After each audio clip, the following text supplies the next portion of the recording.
You're listening to the Young Talk podcast by First Church Young Adults.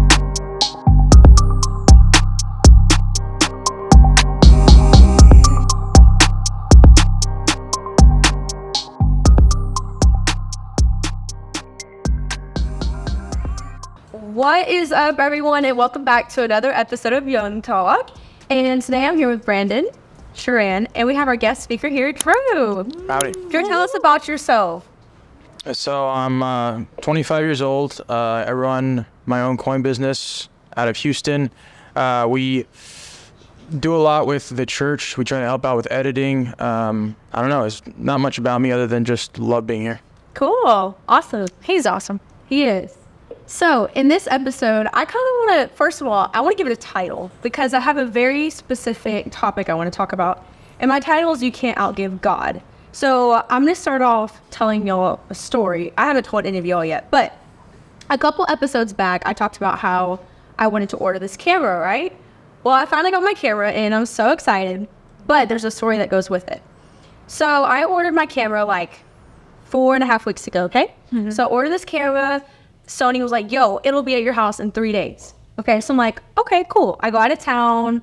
2 days later, I check how my order's doing, right? And it's like still in process. And I'm like, oh, that's weird.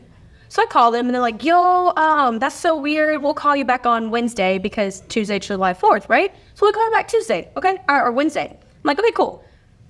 They never call me. So I call them Wednesday night. I'm like, yo, y'all said you were going to call me today, but you didn't. They're like, oh, yeah, sorry about that. We're gonna put this on a priority listing. We'll call you Friday. All day Friday, no call. So I wait Thursday, Friday, bam, Saturday hits. I'm like, all right, what's going on? I call him Saturday. I'm like, yo, this is a third phone call that I've gotten to. And I'm getting a little frustrated because this is a pretty decent purchase, right? And I still haven't got my camera. So I'm getting really, really frustrated at this point. It's been 2 weeks since I ordered my camera, right? Oh my gosh. Yeah, it was 2 weeks. And it was supposed to be at my house 3 days after my purchase. So I called Saturday and they're like, all right, we're gonna have someone call you Sunday. So sure enough, Sunday I'm in service and bam, Sony calls me. I'm like, oh my gosh, of course they call me during church. So I run out, I answer the phone, they're like, listen, we're gonna get it figured out. They call me Monday morning. They said, sorry, we can't do anything about your purchase. We're gonna cancel it. I'm like, what? Oh, wow. Okay. I don't understand what's going on. They're like, oh, we actually have no idea what's going on. Because it says like your card's been charged, everything is fine on your end. We have no idea what's going on. So like, I'm so frustrated because I have a trip coming up. I want my camera, yada, yada, yada, yada.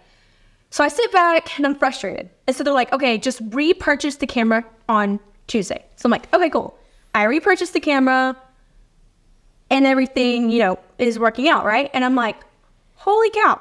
I sit back and on Wednesday, I'm sitting there looking at all the charges for my camera. And I'm like, isn't that funny? Long story short, a couple days before, I had just in church, we were giving up offering, and I was like, you know what, I'm just going to give this amount. This is what I feel in my heart. Long story short, whenever I went to repurchase my camera, the exact amount that I gave in my offering and tithing was the exact amount that I got discounted from my camera. It just happened to be the whole camera went on discount. Wow. So I'm like, holy cow, the exact amount that I gave, which was a random number, by the way, I got back. Right. I was like, and then I sat there and I thought, and I was like, holy cow, every single time that I've ever given sacrificially, I've gotten it back. Right. And I started learning over the past 3 years of my life that I've started giving sacrificially. I went back and I recorded every time that I got my money back. Mm. And so I bring this up to talk about offering, tithings, why the church does it. Because I found myself in school. People often talk about, oh, religious organizations, it's just a scam. It's just a business. And so I kind of want to talk about the biblical side of why we give. So why do religious organizations, so we can explain to our audience and just for us to understand in general, why do churches ask for money in tithing and offering? Hey, we are taking a break from this podcast episode to thank you so much for tuning in. If you're enjoying this content and if this is something that you would like to support, you can now give via the link in our description. Your contribution is so significant to us, and it helps us to continue to produce this content every single week. Our hope is to share this message of love, truth, and hope with as many young people as we possibly can. And you, with as little as $3 a month, can help us make that a reality.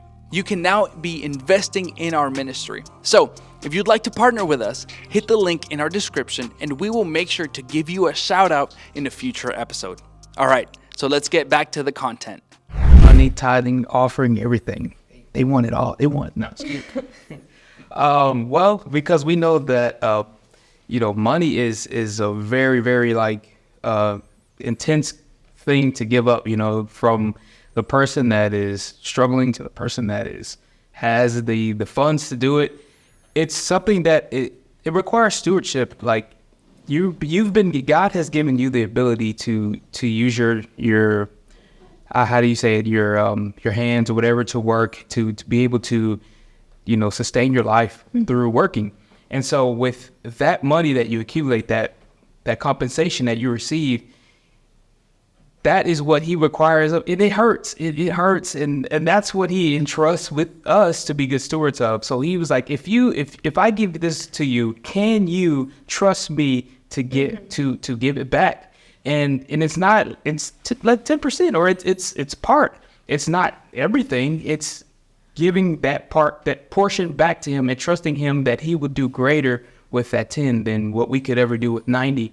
But it's not to receive anything back from God. It's simply just to say, hey, God, this is not even mine anyways. Mm-hmm. Like I don't have the ability to necessarily I don't even know if I'm gonna be awake the next morning. Like my life is completely yours. So I'm going to trust you with one of the most important resources of my life. Mm-hmm. And I want, and if you decide to do what I would love for you to do, which, multiply that and you put in back our bank, or what if it's just simply saying, I can be able to fund a missions trip, or that money somehow went to funding a church plant or whatever it may be. He's able to use your givings for different reasons. The church uses that for their keep the AC on, the podcast funds, all these things that you see. So it just depends on where that Well, you guys mentioned 10%. Okay, so some people don't even know what tithings is, and they don't even know what offering is. Right. What is tithings biblically, and what is it in general? Sharon, you want to answer that one? Sure. Well, it's in the Bible. I believe it's in Leviticus. And we can actually pull out the verse. Yeah, Leviticus 27. It says, 1/10 of the produce of the land, whether grain or fruit, is the Lord's and is holy. And then even Proverbs says, honor the Lord with your wealth and with your first fruits of all your crops. And this is so funny because actually the other day, my husband said something about we need to give our first fruits. And I had never read that verse before. And I was like, why would we give fruit? That doesn't make any sense to me. And he's like, oh my gosh. And so he showed me the verse and I was like, I feel dumb now. But yeah, just 1/10 of what your earnings is. My husband and I, we were talking to a friend of ours seeking counsel, and he told us, I know you guys are giving your 10%. He said, but give 30% in your offerings and see what God will do. It was kind of a challenge, and it was a little scary because 30%, it's like, we're already giving our 10%. And that already seems, like a lot, but try it, see what God will do. But I have noticed in our life, anytime that we've given to a church campaign or just given sacrificially, we felt the need to, it always seems that when there is a call for action to give at our church, it's during a period of time where we're praying about a situation or in between a transition and we're needing guidance or we're needing answers. And it's just really weird how that happens, and we'll give and it's like, oh, it hurts, but we know that we need to do this. And literally almost next day or 2 days later, a week later, we get that answer and it's like, man, we need to give more often. Why don't we do that? Yeah. And it's also one of those things where it's it's not always monetary. Like you said, it can be an answer to a question or, whatever it may be. So always keep in mind, it's not always monetary. And another thing, one thing that I think that people get kind of confused about, God doesn't need your money. That's not what it is. It's a principle. It's right. Where God sees your heart. Right. It's like God, it's a sacrifice. At the end of the day, it's a sacrifice because God is God and he's limitless and all these things. He doesn't need your money. He wants your heart. And if your heart is in it, God will bless you.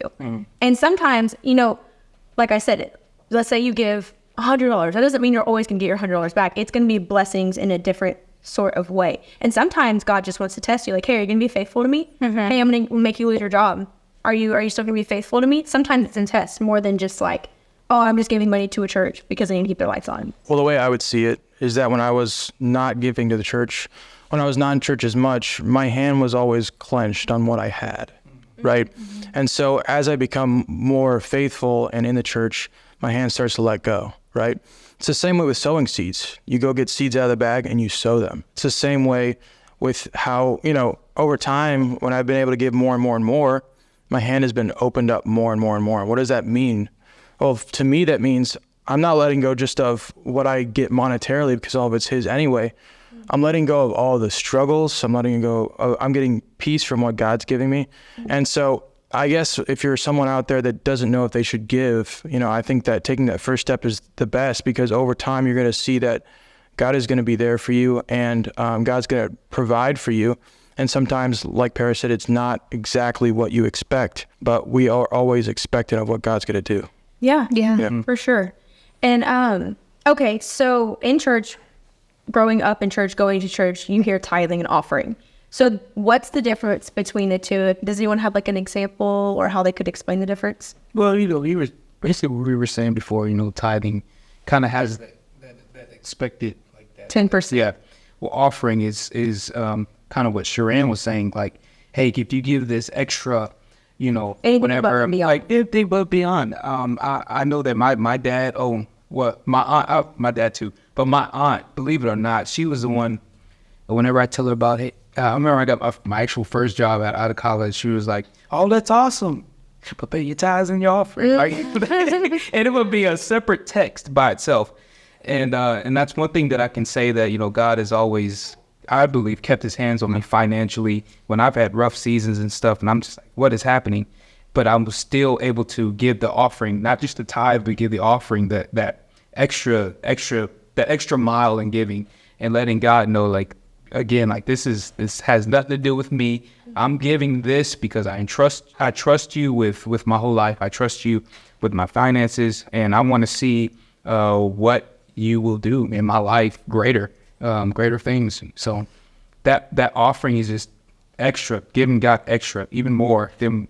I remember feeling guilty as a kid, like if I got a gift card for Christmas, I'm like, how am I supposed to give 10% off a gift card? Where's the 10%? How am I going to give it to God off a gift card? Oh, that's funny. It's funny. I was actually talking to my dad about that recently. I'm like, so do I start giving do I start giving my tithing and offering when I start giving my taxes and paying taxes? And that brings up another point I was going to talk about, but I'm going to go off of what we were talking about offering. I know in our church, I know most churches do this, but every Sunday they have what they call ushers, where they go up to the front and they have little buckets that they pass around in their church. And it's just like, you can just throw in your loose change or your dollar bills. But I think that is so important, because I know for me as a kid, it taught me, when I come to church, I get, even as I would be in Sunday school, man, I'd be like, hey, before you go to Sunday school, make sure you put this in the offering bucket. Yeah. And so I think it's a learning thing too. For families, I think it's really important. Because with your tithing, I know nowadays it's so digital, you can just get it off your phone. But I think there's a really big importance in offering buckets and stuff like that. Yeah, we always have in our kids ministry here at First Church, we have, we'll have a time where we'll have one of the kids, they're going to be our usher for the day, and they take up the offering, and then they'll bring it, to our big usher so they can take the money to Jesus. And one of the kids, it's cool because they'll bring in money from like, I had a lemonade stand, so here's, my tithe for my lemonade stand. I'm like, that's the cutest thing I've ever heard. But one little kid was like, where does the money go? And I was like, it goes to Pastor Gurley, and Pastor Gurley, will separate it, and it helps, keep the lights on at church, and he gives it to missions, and it's all the stuff that you see around here. It's amazing. And he was like, but how does he give it to Jesus? Oh my gosh. That's It's too deep. And some smart kids. I know. How does he hand it to Jesus? I love it. Great question. But that's good though, because it's making them think. Yeah. So I've always thought it was really smart to do. Well, if I was to answer that kid's question, like when we give, we believe in what Jesus did for us. So we're furthering the message of what Christ left us to further, right? So it's like, you know, what you can't give it to God, but you can give other people's message of what God did for them.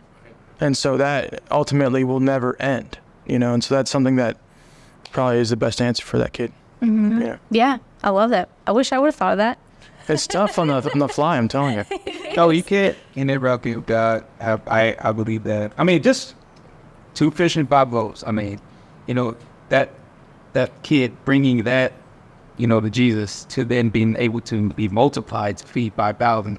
And not only that, you know, a little bit later he fed another 4,000. So it's like, how much, like, how God is not limited. Like 2 fish and 5 loaves, like that always, as a kid, learning about giving blew my mind. Because in my mind, I'm at home with some bread and fish, and I'm like, so How do you do that? this way? And I like this innocent thinking. So, but I mean, yeah, I cannot give God. You cannot give him. Okay. No. So, okay, I kind of want to get a little, like, specific with it. So, biblically, some pastors, you know, go back and forth between this, but do you think that it can be your opinion or it can be what you do? You can answer this however you want. Do you think that you're supposed to give 10% of your gross income or 10% of your net income? Because if someone who's watching is like, okay, let me give 10%, but they're like, they don't know where to start. So I would say, I mean, for me to answer that, I would say it's at your pastor's discretion, because I know some churches do it your gross income, and I know some churches do your net income.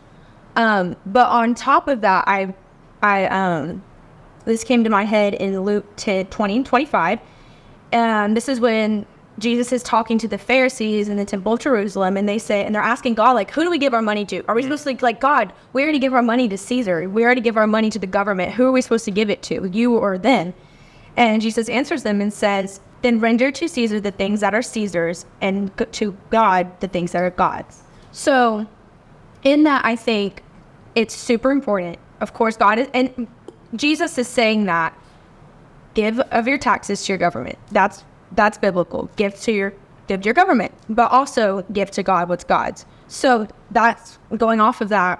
Where do y'all think you stand with that as far as your gross income, your net income? What do you think? I personally do my gross. I think I would agree with what you say. If it's something that you're like conflicted about, talk to your pastor, talk to someone. And honestly too, like the 10% of what I earn is not a even number.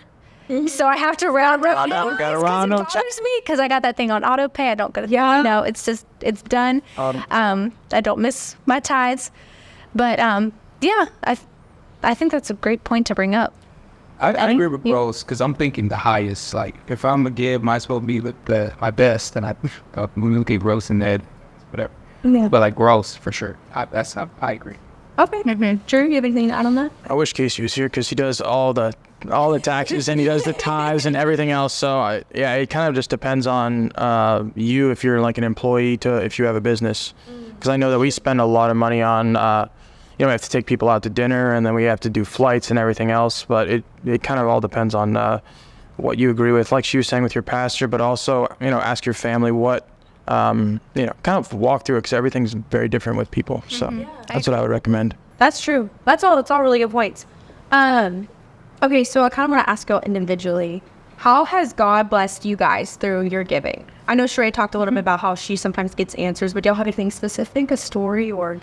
I mean, I know it talks about my camera. That's one example. But how has God blessed y'all in giving? I have one example. One of the campaigns we had at our church, it was a giving campaign, and during that week, it was just a horrible week. If you've ever done house shopping, it's awful. It's just an emotion, a roller coaster, and just, it's awful. And so we had decided to rent at the time. It was a horrible time to buy a house. So we decided to find a rental house, and we found one that we loved. And at the time, the prices were ridiculous. We found one, decent price, and we heard out there was 100 applicants. We're like, okay, we're going to write a letter. We're going to tell the... this is real now, right? This is real.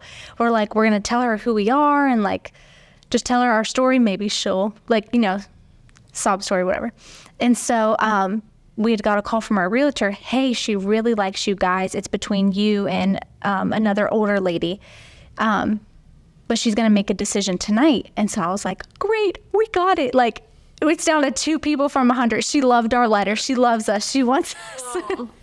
So then I get a call the next day. Oh, they ran your credit score. She has a slightly higher credit score. They want her just because that was what they were basing it off of. And I'm like, we're 23 years old. Like, of course she's going to have a better credit score than us. So I was just a mess because I mean, if you've ever, you get excited. I already knew where I was going to put my Christmas tree in this house. So then we had a prayer service that Wednesday that I found out, and it was just awful. I was just sobbing because I was very attached to that house.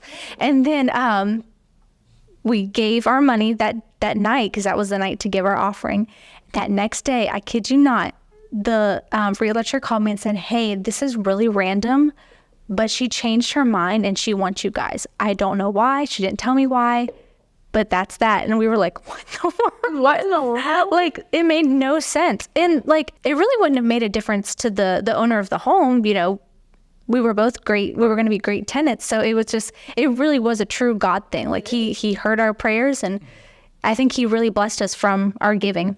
Yeah. But that was one example I can think of. Man, it's interesting. You know, I think God has blessed us in so many ways. Kind of the way that we approach giving is very different, especially how most people view giving. So it's like we would purposely try to find ways to give to people that we believed in or organizations that we believed in, like First Church. And so, you know, last year we gave as much as we could, And, you know, so I think Pastor Ken Gurley spoke on giving, and me and Casey make every decision, which is my brother. And we're like, we both sat down together, and Casey's like, I think we got to give to First Church. Like, there's just no question about it.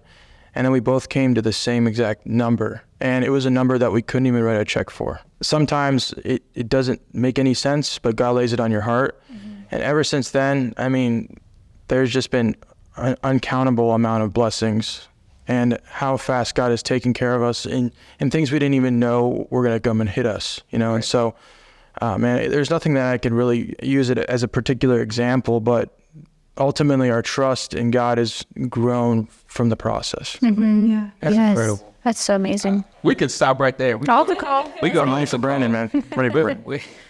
I would say I've had moments of seasons where I was trying to really, really push myself to give, and I would say I've had some weird random occasion where people just walk up to me, just handing me money, and I'm like, did I do No. did I do something, or like was there? This is suspicious. This is how the strings attached. Nah, You played bass really good on Sunday. Here's your right. Yeah, here's your tip.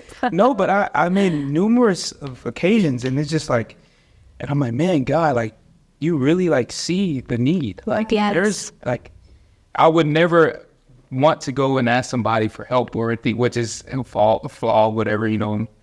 You want to be real when you want to be yourself. But like people, yeah, it was really weird. I kind of wanted to give a certain amount, and I kind of challenged myself, and I was doing it. And then that Sunday, I think it was that Sunday, I can't remember. It was last year, in last year spring, March.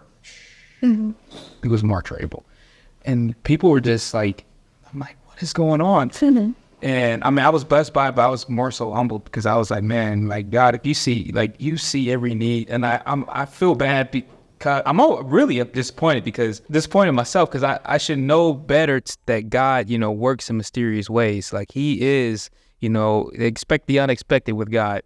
And so I'm like, you know, I felt bad because I'm like, man, God, forgive me. I know you work, and I'm leaving it to you, but thank you. And I'm grateful. I have a heart of gratitude, and I appreciate it. It always brings me to humility. Okay, so I kind of want to go off of what you said a minute ago, how you and your brother, that one time you sat down, y'all both had a number. Y'all can fact check me on this. I don't remember it fully, but I was actually just talking to my mom about this the other day, obviously about the whole camera thing. She was like, yeah, well, every time my parents, we have a giving service or, you know, whatever, tithing offering, they say that, or Josh Herring said, the first number that you think of in your mind is God. The second number is yourself, and like the third number is like the enemy or something like that. It's something like that, but I know the first two.